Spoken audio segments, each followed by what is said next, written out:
President Rodrigo Duterte has approved the extension of the enhanced community quarantine in place over Luzon all the way to April 30. This comes amid calls from various quarters to build on progress from the first weeks of the ECQ to curb COVID 19 infection rates. What can we do for our part to win the war against this viral menace? Let's discuss in this episode of The Chiefs.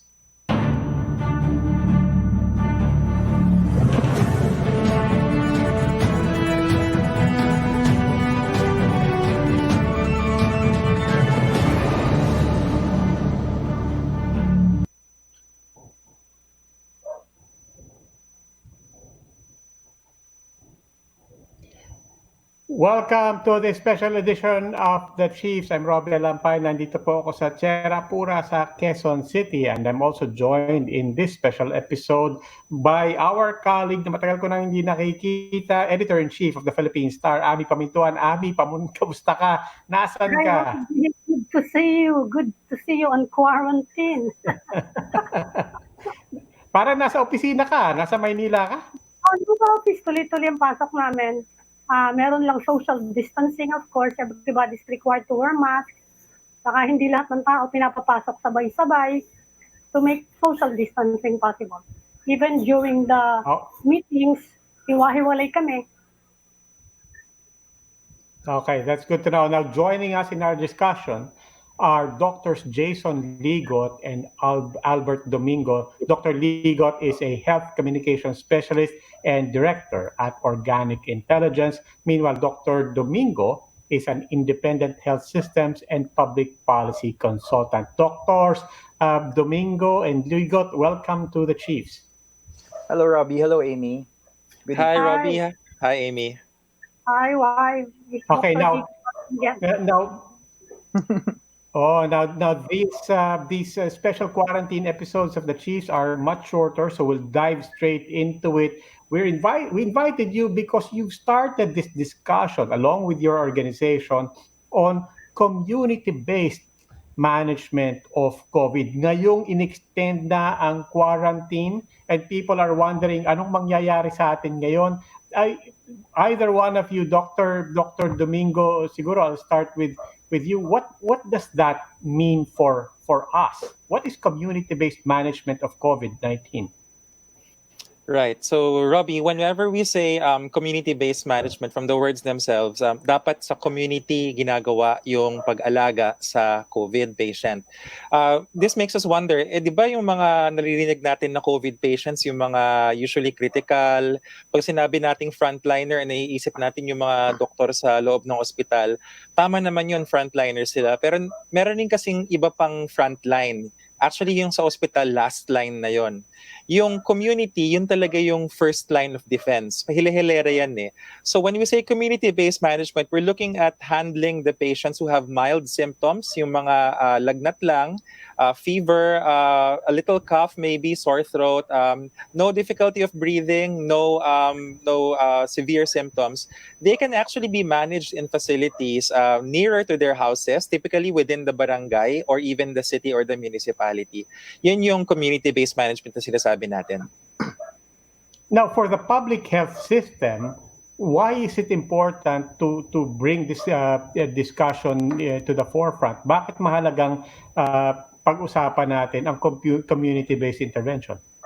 Importante yung community-based intervention kasi the reality is, why did we extend the lockdown or the enhanced community quarantine? Di ba naririnig natin yung sinasabi, let's flatten the curve. Ano ba yung curve na sinasabi? Hindi yun yung curve ng mga katawan natin. Yun yung curve na epidemic curve na sinasabi or the trend in the number of new cases per day. To begin with, we're not yet seeing the peak. Okay, the epidemiologists are still gathering data. It's too early to say that we have flattened the curve. Bakit ba kasi flatten? Pag masyadong mabilis yung pagtaas ng dami ng pasyente, hindi sila kakayanin ng mga ospital kasi mawawalan ng kama. Kung karamihan sa kanila ay severe, yung mga naghihingalo, mawawalan tayo ng mga ventilators. In fact, everyone says we don't want to be like Italy, where they have to decide who gets a ventilator and who does not kasi kulang talaga yung ventilators. So para mangyari yon, we have to lock down and stay inside their houses. But it doesn't mean that the virus is going to go away. It will be around for some time hanggang magkaroon tayo ng bakuna o kaya ng treatment. Habang nangyayari yon, ayaw nating magdagsaan lahat sa ospital para hindi naman ma-overwhelm yung mga ospital, tsaka yung mga doctor, nurse, tsaka mga ibang hospital staff. So by doing the management at the community level of the easier cases, yung mga mild, we prevent the system from collapsing. Hindi tayo masyadong madadamihan ng pasyente sa mga ospital. Dr. Domingo, question lang You mentioned that we have not yet reached the peak. Ang sinasabi ng gobyerno kaya daw tumataas ang cases ngayon is because more tests are being conducted. But you are saying na hindi pa natin nare-reach yung peak. Anong basis nyo for saying that? Right. Tama naman yung sinabi ng ating DOH, ng Philippine government, na kaya biglang nag-spike, biglang tumalon. Kasi di ba for a few days ago, siguro mga in the tens lang, mga 50 new cases, 60 new cases. Biglang nagkaroon ng araw na hundreds yung pagdagdag, 200 cases plus ganyan. So para bang bakit biglang tumaas? Tama po yun dahil ang DOH ay talagang nag-improve ng testing capacity. Mas maraming tao yung natetest ngayon on a daily basis. Pero para masabi kasi natin na nag-flatten, kailangan tignan natin yung numbers. Kung pinaplot yan sa isang graph, yung linya nakikita natin tumataas pa rin. So there will be an acceptable number of days na maaaring i-explain siya na dahil lang sa dumami yung tests. Pero after a few days, hindi mo na masasabing dahil lang sa improved testing yun eh. Baka nakikita mo na, lalo na pag wala ng backlog, pag wala ng backlog yung mga laboratories at yung pumapasok na resulta, rather yung lumalabas na resulta is almost real time, yung galing talaga sa pasyente, yun na yung malalaman natin, are we at the peak or not? And when we say peak, dapat mapapansin natin for a number of days na either nag-steady na yung pagtaas or bumababa na. Hindi pa natin nakikita yung trend na yun. And that will be the peak, sinasabi mo. Ang sabi ng government, they can eventually test from 8,000 to 10,000 people a day. Kung gano'n ang mangyayari, how many days will it take for us to be able to determine the peak? I can't give the exact number of days kasi it depends really on a lot of assumptions. But to give you an idea, when the government reports on the number of tests, I've been paying careful attention to how they count it. I think they're counting the number of laboratory procedures that they are doing. So each particular patient can have maybe 2 tests, one on initial diagnosis or screening, and then another kapag siya ay, kaya sasabihin ng doktor niya, mukhang gumagaling na, ite-testing uli yun. Pag hindi pa happy yung doktor, tapos kailangan ng isa pang repeat test, so test number 3 na yon. Pero isang tao lang pinag-uusapan natin. So when the government says they're doing 8,000 to 10,000 tests, that's the number of tests. Siguro a little lower yung number of people. We need to find out kung yung backlog ay naubos na at yung lumalabas na results ay para bang yun na talaga yung actual patients na nakapila. And that's the only time we can say na our data is accurate. Okay, now Dr. Domingo, I'd like to bring in Dr. Jason Ligot. Dr. Ligot, itong mga binabanggit ni Dr. Domingo, that the numbers and tataas pa, it just reinforces his point earlier on na habang dumadami yung numero, there's a big question for all of us. Ano bang gagawin natin? Dadagsa ba tayong lahat sa ospital? At the same time, there's that message na wag niyo pong i-overwhelm ang public health system natin. Now, going back to our topic on community-based management, it raises a crucial question. Are our communities on the barangay level, for example, are they already equipped? And do they already have the capacity, whether it's resource or human resource, to actually deal with it on a barangay and community level?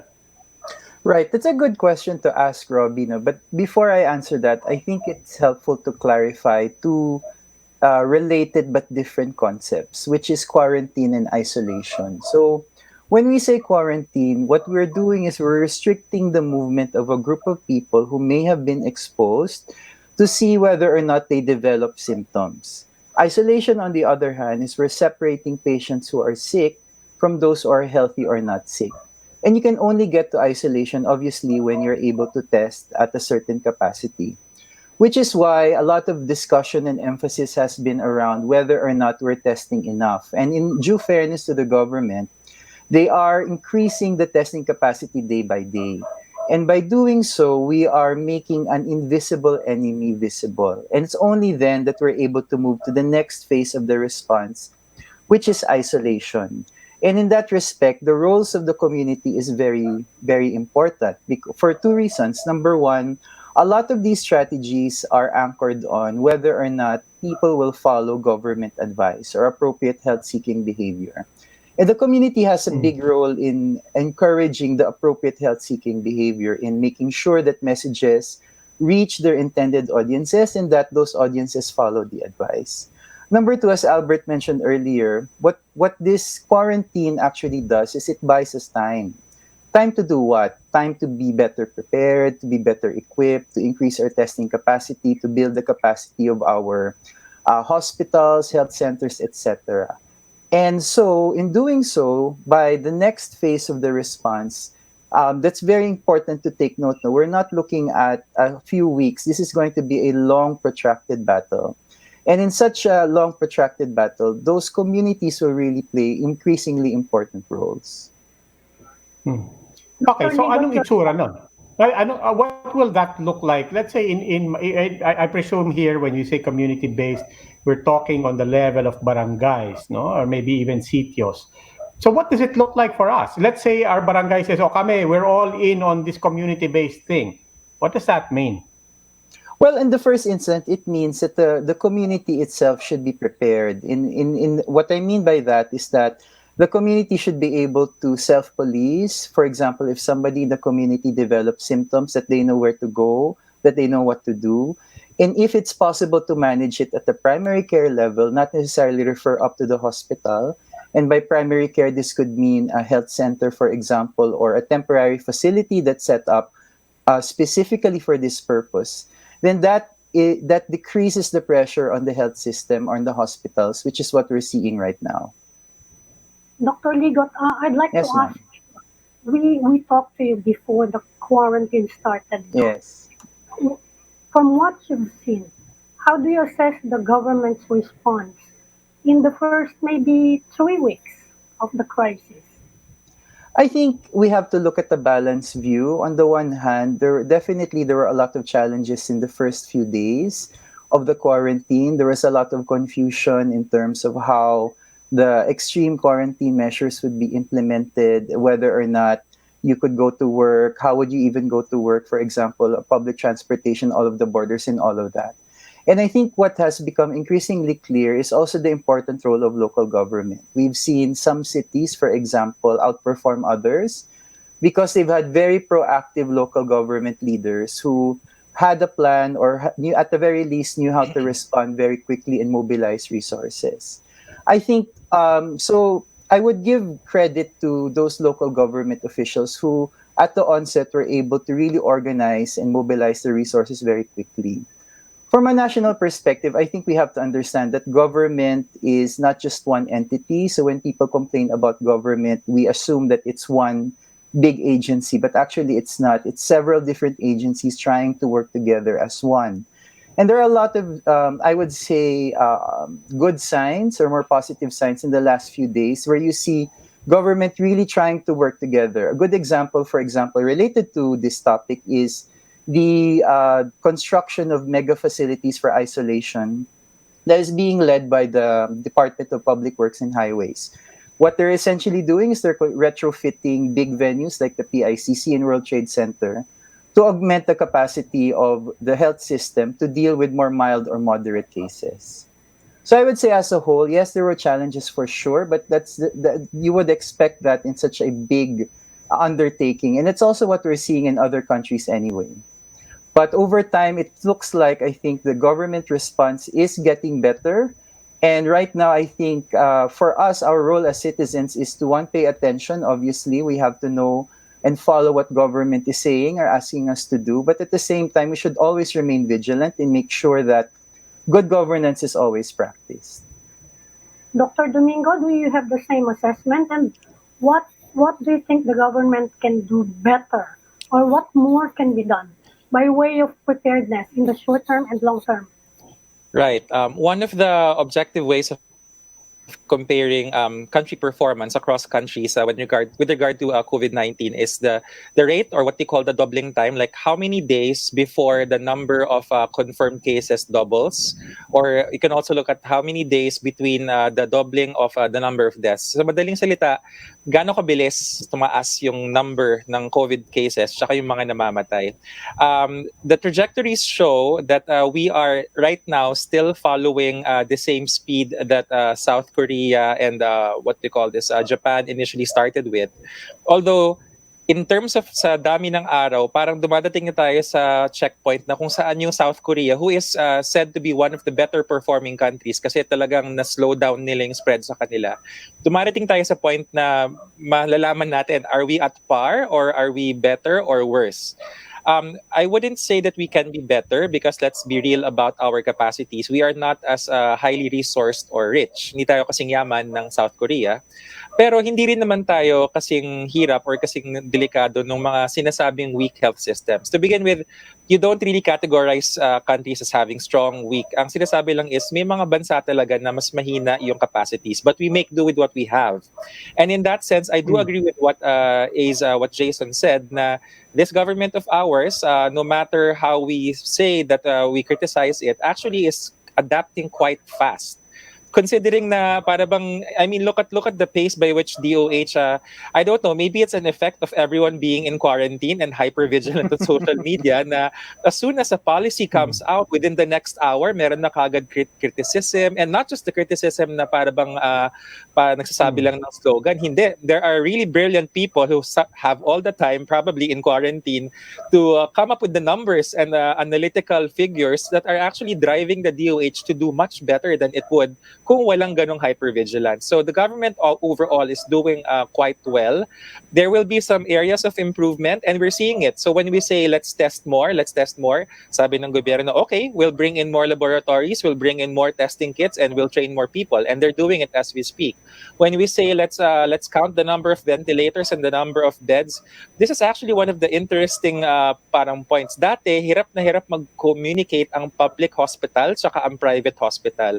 I mean, my career might be relatively young, but you can ask the more senior figures. They have never seen more close interactions between large private centers like Makati Medical, Medical City. These are the name brand private hospitals. And yet now they're openly communicating. Lumalabas yung talagang, well, I'll use the word, bayanihan across the sectors and across the hospitals. So overall, it's doing quite. I would Yeah, Dr. maybe I would Domingo, add- Ami's question, I think, as you did raise the point about country to country comparison, but as you raised the point about community based interventions, it as Dr. Ligot pointed out, it does inevitably raise the question of LGU to LGU comparisons. If we're going to go into community based interventions, how can we tell if one LGU is ready and another LGU is not? When can we confidently hand off certain responsibilities and certain tasks to our LGUs, whether that's on the level of a city or a municipality or a barangay? Right. This is where the DOH can come in. So LGUs are independent from each other. They have their own styles. But the DOH has the authority, ever since, even before COVID, to prescribe standards and guidelines. So the DOH says this is the ideal, in fact, this is the only way because they issue licenses on how facilities should operate. In the time of COVID, DOH will also be the one leading what you call epidemiological surveillance units. There are regional epidemiology and surveillance units. So they call it RESU, merong PESU, which is at the province, letter P, merong MESU, and MySESU. Alam mo naman tayong Pinoy, marami tayong acronyms. But essentially, there is a DOH unit that handles Okay. epidemiology at the local level. Doon nila Okay, mabibigay now information. Dr. Ligot, other than assessing the capacities of government officials and agencies, I know you're a behavioral change right. expert as well. What do we want to see on the members of that community? In other words, not just talking about our officials, but the residents of a certain community, what do you need to see in those residents to say that, not just the officials, not just the bureaucracy, but even the people are ready to manage their own community? Right. Actually, I was going to add earlier, Robbie. I think sometimes we have too much emphasis on what government can do, but this crisis is bigger than government. It's bigger than all of us, and it really requires a whole of society response, if you will, for us to overcome this crisis. And to answer your question, I would actually point to some very promising signs, even from the beginning.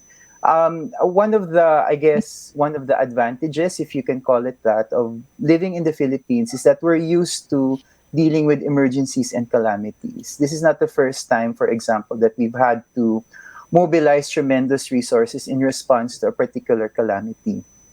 What that builds is a certain form of resilience and social capital, which is very evident in the first few weeks of the response. You see a flourishing of citizen-led movements, NGOs, civic groups, etc., self-organizing, self-governing, and really mobilizing support not just for the front lines but for the communities.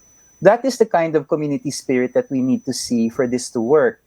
And in relation to the actual management, I think one thing we have to emphasize here is the issue of stigma and whether or not, in the first instance, people feel that when they go to these community centers or when they subject themselves to these community guidelines, that they will feel better, that they will feel secure. That's very important to keep in mind.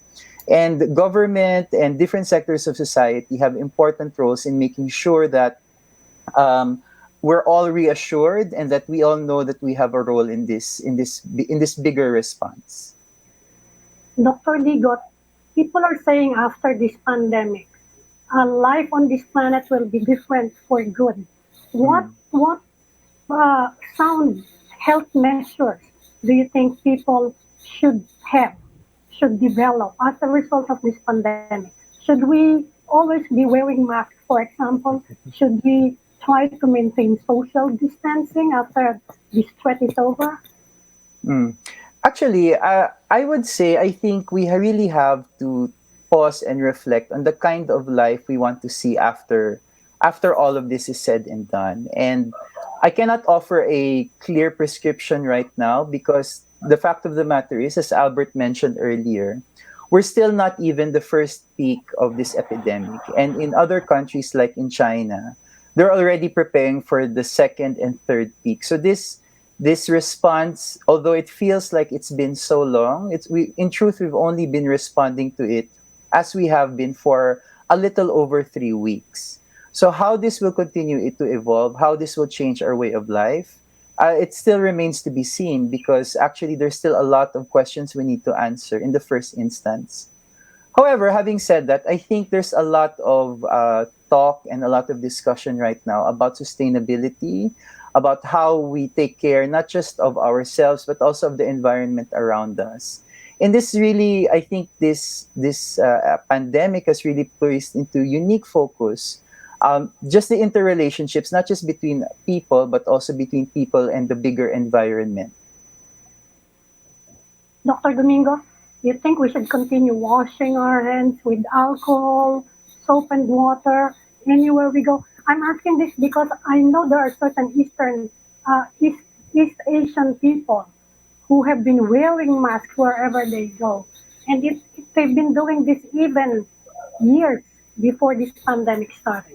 What healthy habits should we sustain even beyond this pandemic?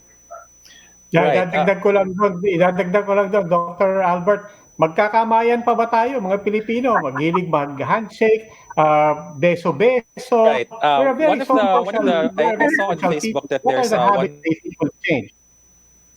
Yeah. Yes, Dr. Domingo.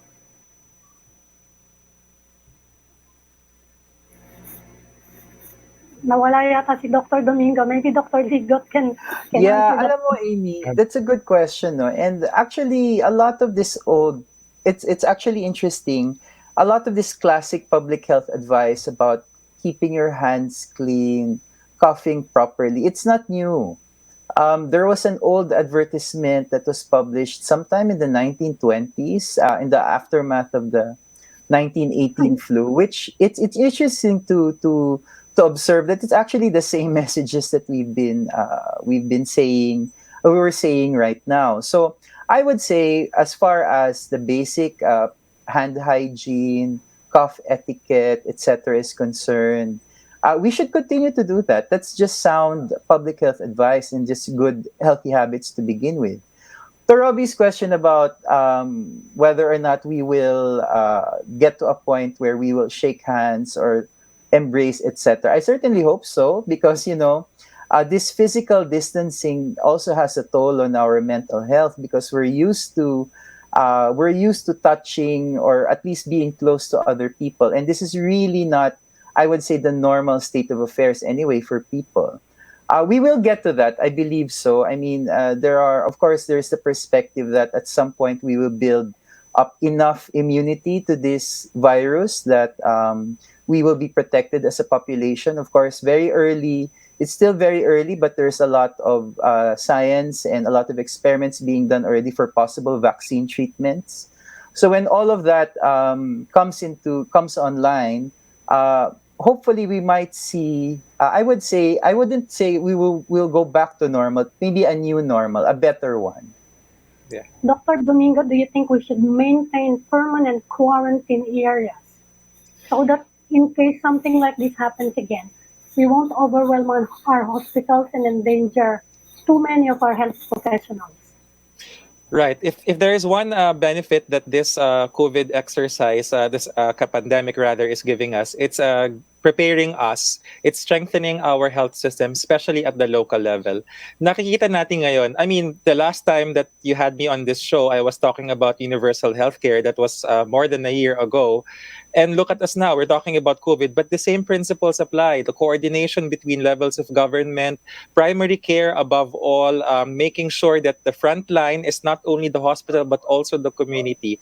When we do set up those quarantine facilities, and as Jason already mentioned, we're not going to have just one peak. Until a vaccine comes, there will be multiple peaks in the pandemic. And the more that we are ready with the quarantine and isolation facilities at the community level, the more we will have a better chance of surviving this and averting a lot of deaths. So yes, we should maintain it.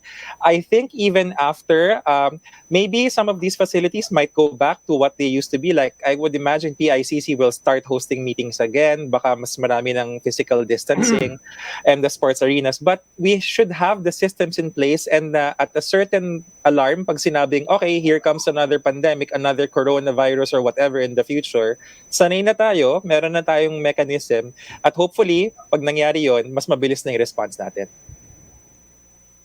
What else can be done at the community level? We're talking now about isolation and community quarantine. We're talking about moving on beyond this enhanced community quarantine. What else can be done in the coming weeks? In the coming weeks, the local governments will have to firm up the processes by which they deliver food and other assistance. When I say assistance, hindi lang po cash, okay? A lot of the economists, so I'm not an economist, but I'm interacting with a few, they're saying that the big side effect, in fact, comorbid nga tawag nila, kasabayang problema ng COVID is nag-slow down, nag-halt yung economy. So, karamihan ng mga isang kahig isang tuka, daily wage earners, talagang wala silang nakakain literally. So now is the time, if government says stay in your houses, dapat ang response rin is dadalhan namin kayo ng pagkain. So just stay inside para wag kayo mahawa, pero hahatiran namin kayo. And we're seeing LGU step up to that clamor. Okay, unfortunately, we're running out of time. Once again, we'd like to thank Dr. Jason Ligot and Dr. Albert Domingo for joining us. I'm Robbie Alampay of One News. I'm Ami Pamintuan of the Philippine Star. Thank you, Robbie and Ami. Thank you, Amy. Maraming Thank you, salamat po. Robbie. Please keep safe. Likewise. Good night. Good night.